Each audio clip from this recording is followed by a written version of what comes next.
Luffy finalmente mostra todo o seu poder lutando contra Kizaru e o Gorosei Saturno ao mesmo tempo. Além disso, Kizaru prova que realmente é um traidor, e um dos maiores segredos do passado de One Piece está prestes a ser revelado. Então, se você quer saber sobre tudo isso e muito mais, então fica aqui comigo, que é isso que eu vou te mostrar agora.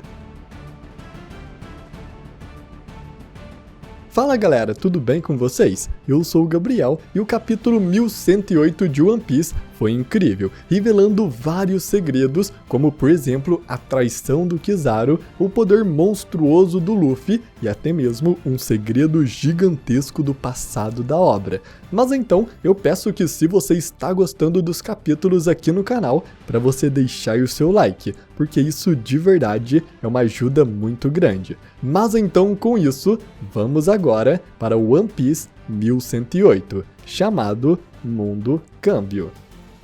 O capítulo de One Piece começa onde o último terminou, com Caribou se encontrando com Van Algur e Catarina Devon do outro lado da ilha de Egghead. Então, enquanto o bombardeio na ilha continua, Caribou fala para os dois integrantes dos Piratas do Barba Negra que quer muito ver o Barba Negra pelo menos uma vez. E no mesmo instante em que ele aparece, Van Algur aponta sua arma em sua direção. Caribou então começa a gritar para ele esperar, porque eles estão entendendo tudo errado. Van Algur diz que sabe quem ele é, o pirata Caribou do cabelo molhado, e que por mais que ele seja um pirata, Egghead é uma ilha do governo mundial, e ele estar ali é um pouco suspeito. Caribou então grita que ele não está lá por causa do governo, e que se o matar, eles terão suas cabeças arrebentadas pelo Barba Negra. Ao dizer isso, Van Algur, levantando ainda mais a sua arma, pergunta por que isso aconteceria, e Caribou, ainda mais assustado,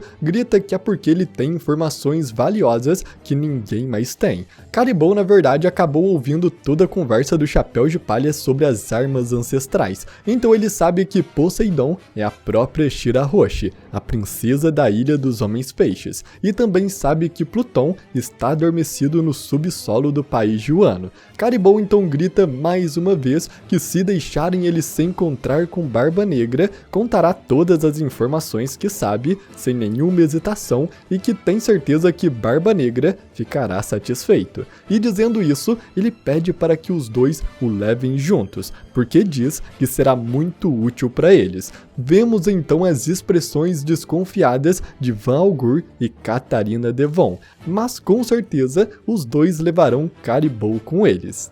Enquanto isso, a batalha em Egghead continua. Os navios de guerra da marinha haviam recebido ordens para atirar nos pacifistas, que por terem recebido ordens da Bonnie, se virou contra a marinha e estava destruindo os navios. Os navios de guerra então, para parar os ataques dos pacifistas, começam a disparar neles. Porém, assim que eles fazem isso, os pacifistas bloqueiam o disparo com o escudo de bolhas criado pelo Vegapunk. Um escudo extremamente resistente, deixando os marinheiros ainda mais preocupados. Imediatamente após se defender então, o pacifista prepara seu laser e dispara contra o navio da marinha, o destruindo completamente. Ao ver isso, os vice-almirantes ficam encurralados. Eles não sabem o que fazer. A vice-almirante Doll diz que será uma perda absurda de qualquer forma. Perder os navios ou os pacifistas é só prejuízo para a marinha.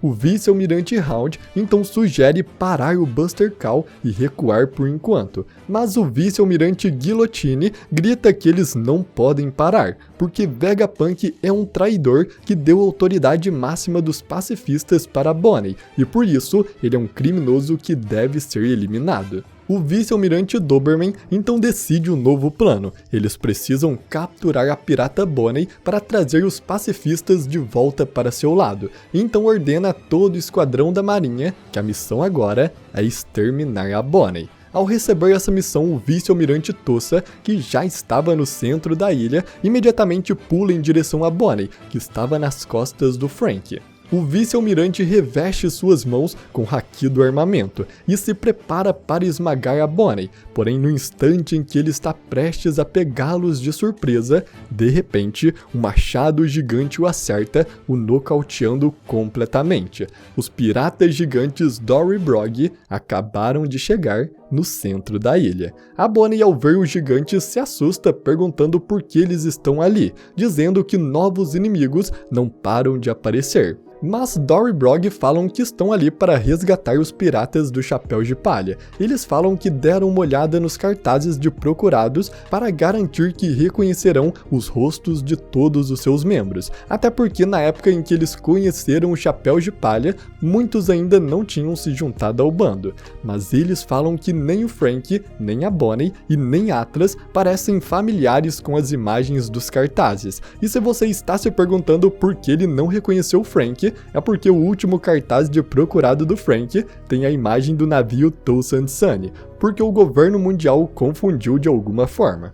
Frank, então, ao ouvir os gigantes dizendo que estavam ali para pegar o Luffy, fala que Luffy é o seu capitão e pergunta o que eles querem com ele. Dory e Brogg então respondem que são muito gratos ao Luffy, que eles são guerreiros de Elbaf e, como seu orgulho de guerreiro, eles vão proteger todos os aliados do Luffy a todo custo. Ao ouvir isso, Bonnie então grita que Luffy, Sanji e Vegapunk ainda estão no centro da ilha, lutando contra o Gorosei Saturno e o almirante Kizaru, e pergunta se os dois gigantes também conseguem ajudá-los. Brogg, então, sorrindo, diz que é muito nostálgico ouvir esses nomes, e diz que é claro que eles vão salvá-los. Dory também se lembra do nome Vegapunk, e fala que ele é o homem de quem aquele estudioso falou. E isso realmente é muito interessante, porque sabemos que todos os livros de Ohara foram levados para Elbaf, então esse estudioso com certeza é um sobrevivente do incidente de Ohara, podendo até mesmo ser o Professor Clover, o que seria incrível, porque com o Chapéu de Palha indo para Elbaf,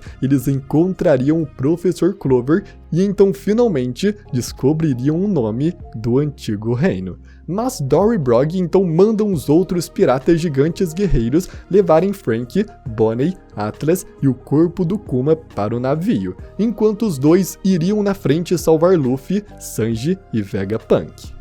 Dory e Brogg falam para eles se apressarem porque o fogo na ilha causado pelo ataque do Buster Call está começando a aumentar. Enquanto isso, os vice-almirantes percebem que a comunicação com o vice-almirante Tossa foi cortada, aquele que atacou a Bonnie, mas foi derrotado por Dory e Brogg. O vice-almirante Ponsky então se pergunta se por acaso ele foi derrotado, ou se isso era coisa dos gigantes, e então fala que está indo imediatamente para o local. A vice-almirante Bluegrass também decide ir até a ilha. Ela usa sua fruta que permite ela controlar tudo que ela monta para controlar uma máquina besta do mar do Vegapunk e chama a vice-almirante Doll, levando ela também junto até a ilha de Egghead. Enquanto Bluegrass e Doll estão indo na máquina besta do mar, Doll diz que um navio de gigantes foi visto na costa nordeste da ilha, e Bluegrass diz que a força dos gigantes variou muito, e apesar de todos os gigantes serem mais fortes que humanos comuns, apenas alguns são especialmente poderosos. Doll então diz que há mais de 20 anos o seu superior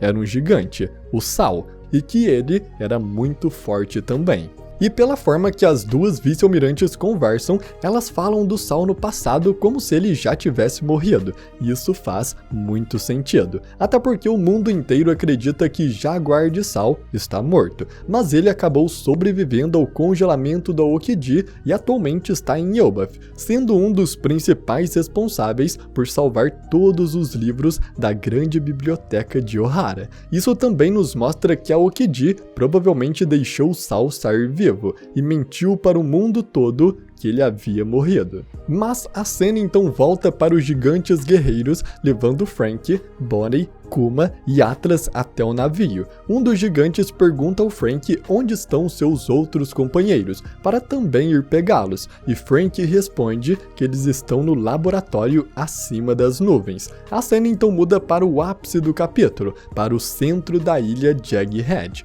o Gorosei Saturno finalmente se levanta do soco gigantesco que levou do Luffy e volta até onde eles estão. Enquanto caminha até o Luffy, sua forma começa a mudar, e ele se parece cada vez menos com um humano, assumindo uma forma monstruosa de aranha com suas costas em chamas. Enquanto ele se aproxima, Sanji tenta resgatar Vegapunk e levá-lo para algum lugar seguro, mas Vegapunk grita para deixá-lo ali mesmo, porque com aquele furo no peito causado pelo Gorosei, se ele se mover, vai sangrar ainda mais. Sanji então diz que eles prometeram fugir juntos, mas Vegapunk diz que tudo isso é culpa dele mesmo, e ele está decidido que ele tem que proteger algo ali. Enquanto está sangrando no chão, Vegapunk então fala que esperava que a sobreposição de autoridade da Bonnie permanecesse secreta, até que ela crescesse mais, mas que por ter sido revelado agora,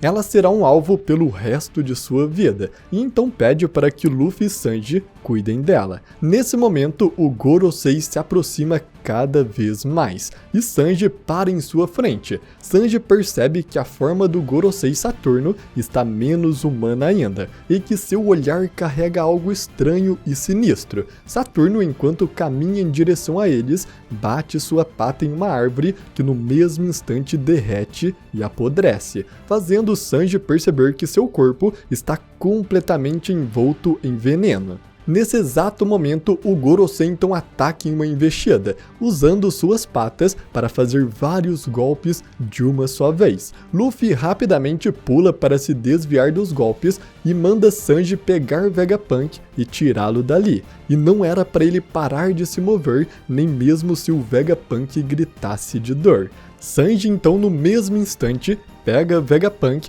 que grita de dor ao ser levantado, e então foge dali com ele. Vegapunk começa a gritar com Sanji para deixá-lo ali mesmo, mas Sanji apenas manda ele ficar quieto e continua correndo. Porém, no meio do caminho, de repente, Kizaru aparece em sua frente e acerta um chute no rosto do Sanji. Com esse golpe, Vegapunk é arremessado para o alto, e sem perder tempo, Kizaru cria sua espada de luz e atravessa o peito do cientista com ela, fazendo Vegapunk cair no chão mais uma vez. Vendo isso, Luffy, enquanto se desviava dos golpes do Gorosei, grita pelo nome do Vegapunk, e Sanji rapidamente o pega novamente do chão e sai correndo dali.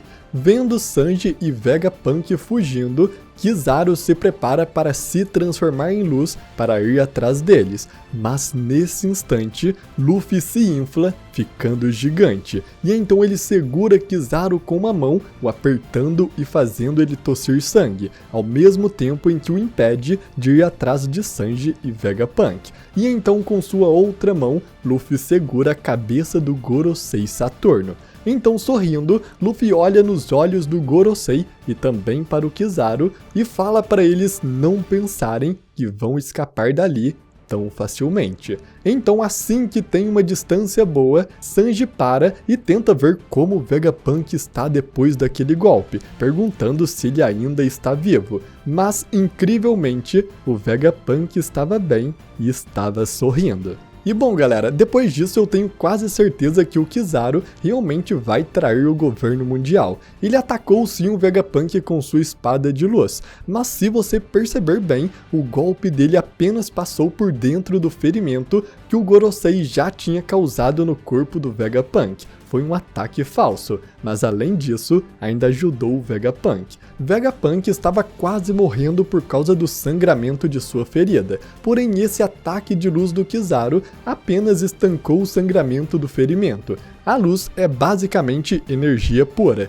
e energia também transmite calor, podendo estancar o sangramento de um ferimento, nesse caso em One Piece. Então no fim, Kizaru fingiu um ataque, mas apenas ajudou o Vegapunk. É por isso que Vegapunk não morreu pelo golpe, e também é por isso que ele estava sorrindo. Ele percebeu tudo o que Kizaru fez e entendeu que o almirante não quer tirar sua vida por vontade própria. Vegapunk então se levanta e com sua tecnologia ele começa a fazer uma transmissão ao vivo para o mundo inteiro. Ele aparece em uma tela e começa a falar, dizendo que ele é o Dr. Vegapunk, o mísero cientista genial, e que deixará uma mensagem para eles que chocará a todos do mundo inteiro, que esta é a verdade do mundo. E então finalmente Vegapunk está prestes a contar a verdade para o mundo todo. Ele vai contar algo que ele descobriu estudando o Século Perdido.